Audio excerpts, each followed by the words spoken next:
ছুটির দিন আসলেই শুধু ঘুরতে যেতে ইচ্ছে করে। এবারের জায়গাটি ছিল একটু দূরে।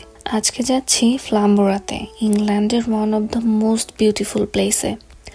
বাসা থেকে অলমোস্ট 2 ঘন্টা ড্রাইভিং, তাই সকাল সকাল উঠেই রেডি হয়ে গিয়েছিলাম। যেতে যেতে পথে হঠাৎ সর্ষে ফুল দেখে বাবাকে বললাম একটু থামতে। সর্ষে ফুলগুলোকে দেখে বাংলাদেশের কথা মনে পড়ে যাচ্ছিল। তারপর এই তো পৌঁছে গেলাম ফ্লাম্বোরাতে। প্রচুর বাতাস ছিল, কিন্তু সেই সাথে রোদও ছিল, তাই ভাল লাগছিল। ওই যে সমুদ্র দেখা যাচ্ছে।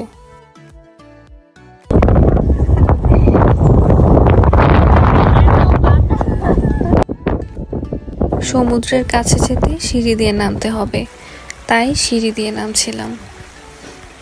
যেহেতু তখন ভাটা ছিল, তাই আমরা একটু ঘুরে দেখতে পেরেছি।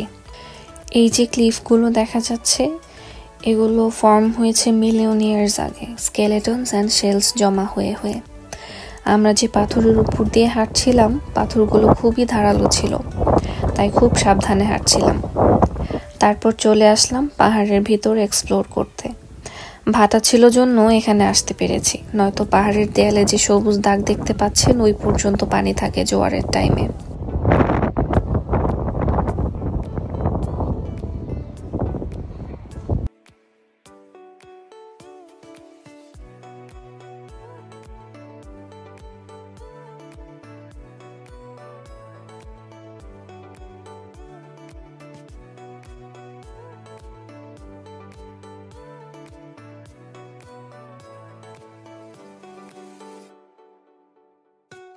ওই যে দূরে পাথরটা দেখা যাচ্ছে, ওইখানে যেতে চাচ্ছিলাম সমুদ্রটাকে আরো কাছ থেকে ফিল করার জন্য।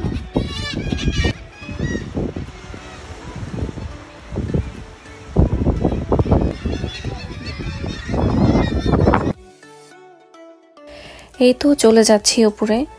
সিঁড়ি বেয়ে উপরে উঠতে উঠতে টায়ার্ড হয়ে গিয়েছিলাম, তাই হাফওয়েতে বসে একটু রেস্ট করছিলাম আর এখানকার সৌন্দর্য উপভোগ করছিলাম।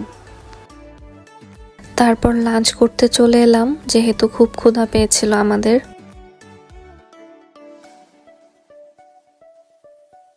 একটা ইন্টারেস্টিং বিষয় হচ্ছে, এই সি এর ওপারে 3টা দেশ আছে। একদম লেফটে হচ্ছে নরওয়ে, মিডলে ডেনমার্ক অ্যান্ড রাইটে হচ্ছে নেদারল্যান্ড।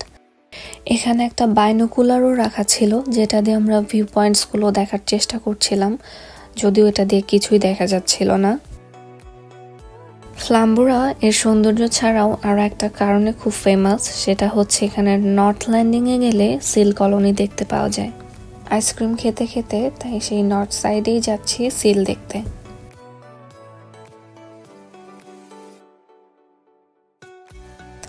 ওই যে নিচে পাথরের উপর সব সিলগুলো শুয়ে আছে, কি সুন্দর হয়ে।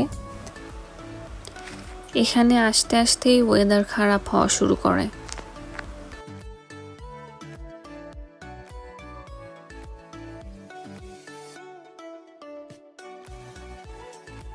দেন আমাদের সাথে যা হলো, হঠাৎ ওয়েদার রোদ থেকে মেঘাচ্ছন্ন হয়ে বৃষ্টি শুরু হয়ে গেল। লিটারেলি আমরা সেখান থেকে দৌড়ে দৌড়ে এসেছি পার্কিংয়ে, পুরো ভিজে গিয়েছিলাম। পুরো সময়টা ভালো কাটানোর পরে শেষে এসে একদম বাজে একটা সিচুয়েশন হলো।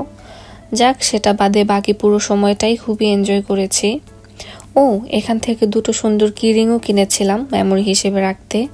এই তো বৃষ্টিতে ভিজে একাকার হয়ে বাসায় চলে যাচ্ছি। Thank you for watching. Bye bye.